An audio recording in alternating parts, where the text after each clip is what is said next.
The bright, scorching sun shone down on the edge of the Tsevo East Conservation Area. Captain Elias Mwangi received confidential information about an illegal animal farm. He immediately set off with 3 park rangers and veterinarian Asha and George.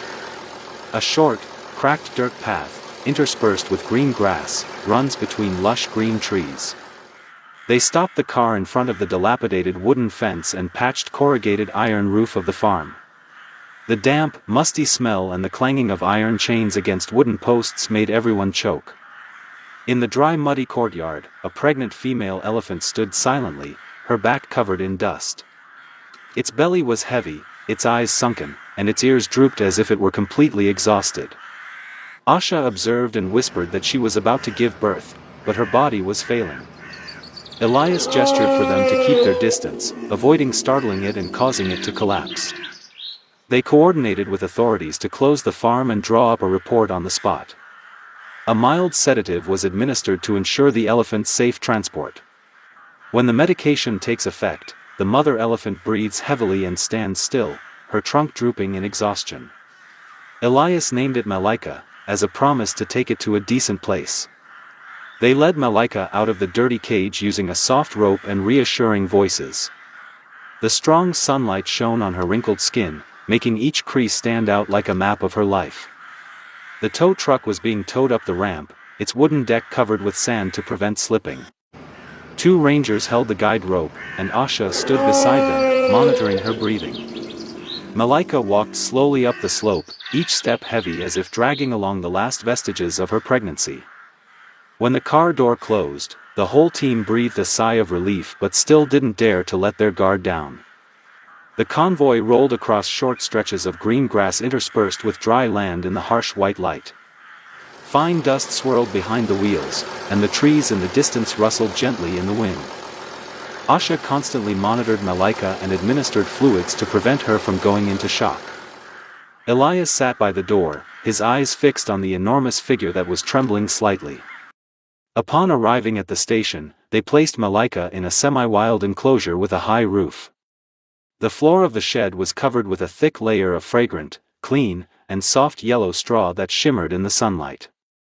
A water basin is placed next to the bundle of young grass so that the animal can eat without having to exert itself. Malaika lay down, sighing, as if finally getting a break without fear. Elias scheduled the shifts, ensuring someone was on guard by the coop every night. In the following days, Malaika mostly lay down to eat, slowly chewing each bite. Asha meticulously recorded every subtle change, from ear temperature to eustachian tube reflex. Outside the shed, the short green grass gleamed brightly in the strong sunlight, while inside the shed it was very quiet. Each time Elias entered, Malaika gently touched his hand with the hose as a gesture of thanks. The entire station started calling her the resilient mother, because she was trying to live for her child. One morning, Malaika stirred restlessly and let out a weak growl. Asha recognized the signs of labor and immediately called for 2 more doctors to assist. The rangers set up protective screens, prepared clean towels, ropes, and inspection lights. The harsh, white sunlight shone on the straw, casting sharp shadows around the hurried footsteps. Elias stood at the edge of the enclosure, repeatedly gesturing for everyone to remain calm. Malaika writhed with each long bout of pain, her breath ragged, but she remained strong. Asha guided the baby slowly, checked the baby's position, and provided support as needed.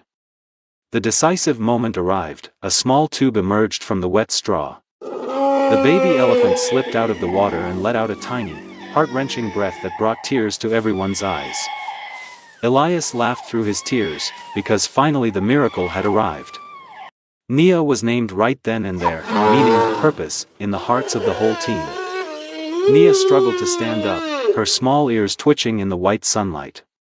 It searched with its tiny trunk, pressing close to Malaika as if trying to hear its mother's heartbeat.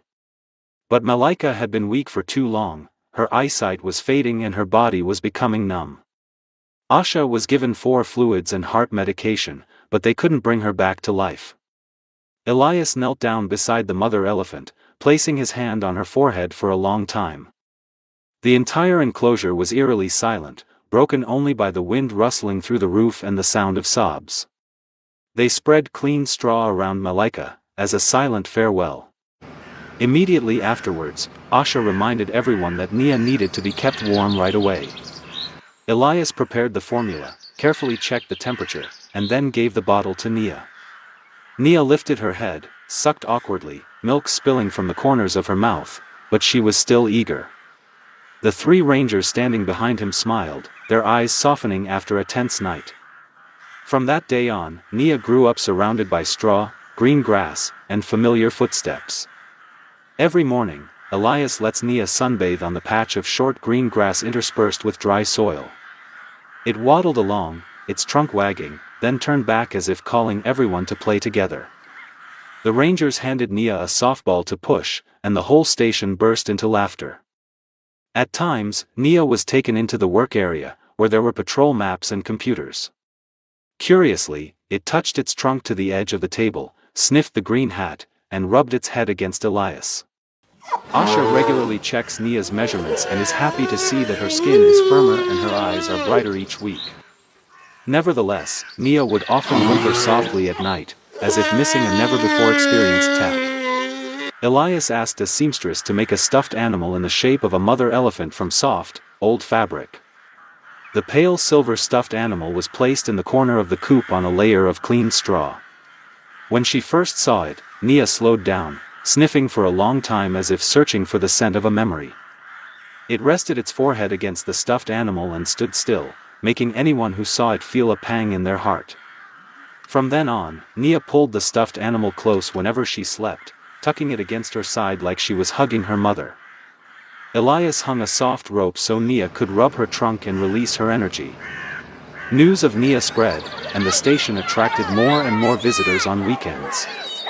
They stood behind the safety barrier, cameras in hand, waiting for Nia to run up and greet them. Nia raised her trunk high, chirped happily, and stepped on the straw like a little star. Elias recounted the rescue story, emphasizing that the illegal farm had been shut down. Asha reminded everyone to keep quiet and not feed Nia indiscriminately so that she wouldn't become dependent. On sunny days, Nia likes to roll around on the straw and then run out onto the green grass. The three rangers would often sit and watch Nia play, as if they were seeing hope rekindled. Elias still occasionally touches the stuffed animal's forehead, silently remembering Malika. He promised that when Nia was old enough, she would be moved to a larger, semi-wild area. And under the bright sunshine of Tsevo East, Nia's story ignited faith in many.